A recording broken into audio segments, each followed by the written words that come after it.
Here's something strange about how you make decisions. Imagine a movie so boring you can feel your evening dying. If the ticket was free, you leave after 20 minutes. No hesitation. But if you paid $20 for that same seat, for that same terrible movie, you stay until the credits roll. Think about how odd that is. The $20 is gone either way. Staying doesn't bring a single cent back. It just costs you 2 more hours on top.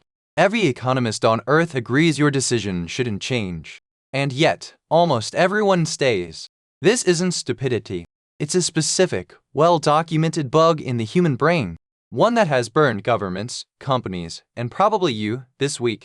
By the end of this video, you'll know exactly how the bug works and the one question that switches it off.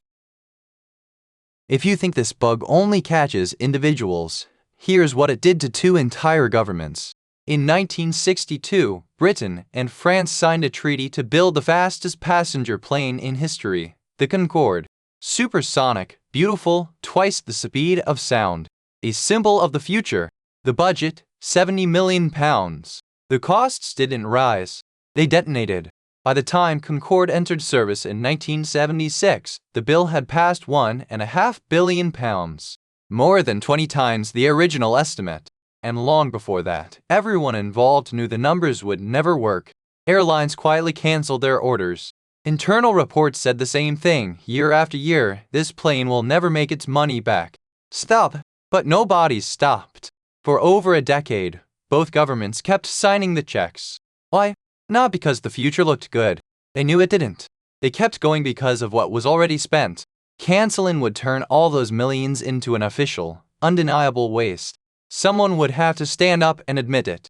So instead, they spent billions more to protect money that was already gone. The plane flew at a loss for 27 years until 2003. Economists were so struck by the whole affair that they gave this mistaken name, the Concorde Fallacy. You know it by its other name. The sunk cost fallacy. A sunk cost is anything you've already spent. Money, time, effort, love. That no decision by anyone can ever bring back. It's sunk, below the waterline. The fallacy is letting that dead investment steer your next move like a captain taking orders from the part of the ship that's already underwater. So why do our brains do this? The mechanism is called loss aversion. Losing something hurts roughly twice as much as gaining the same thing feels good. Now here's the trick. As long as you keep going, the loss isn't official yet. Quitting is the moment the loss becomes real, the moment you have to feel it. Staying lets you keep a comfortable story alive. It's not wasted yet, it might still pay off. Your brain isn't protecting your money, it's protecting you from a feeling.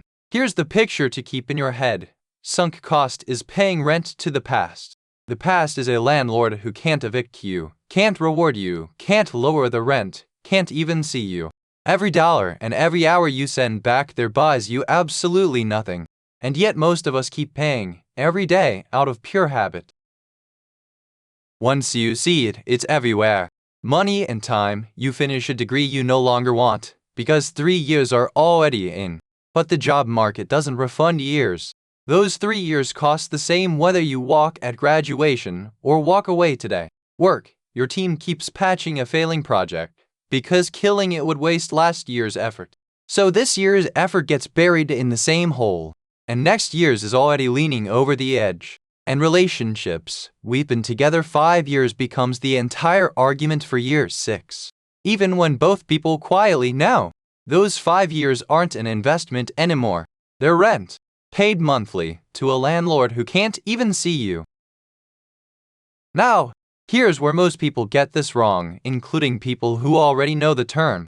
They learn about sunk cost and conclude the rational move is to always quit, drop the degree, kill the project, end the relationship.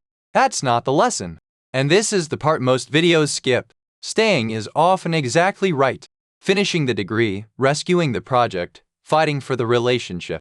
Each can be the smart move. The fallacy was never about staying. It's about why you stay. Staying because the future is worth it, strategy. Staying because of what you already spent, the bug. Same decision, opposite reasons. And only the reason tells you which one you're running. That's also why none of this argues against grit. Grit looks forward, at a prize worth suffering for. Sunk cost looks backward at a receipt. For me, outside they look identical. Both keep going. Inside, one is climbing towards something. The other is just refusing to look down. So here's the switch that turns the bug off.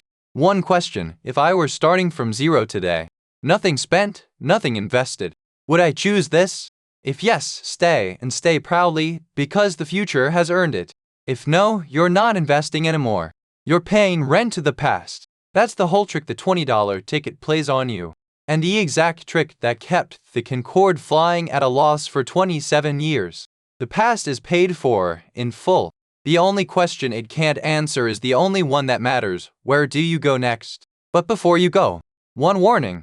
Even when you walk away cleanly, every choice still charges you a hidden fee. Because every yes is secretly a no to something else. That fee has a name: opportunity cost. And it's the subject of the next video.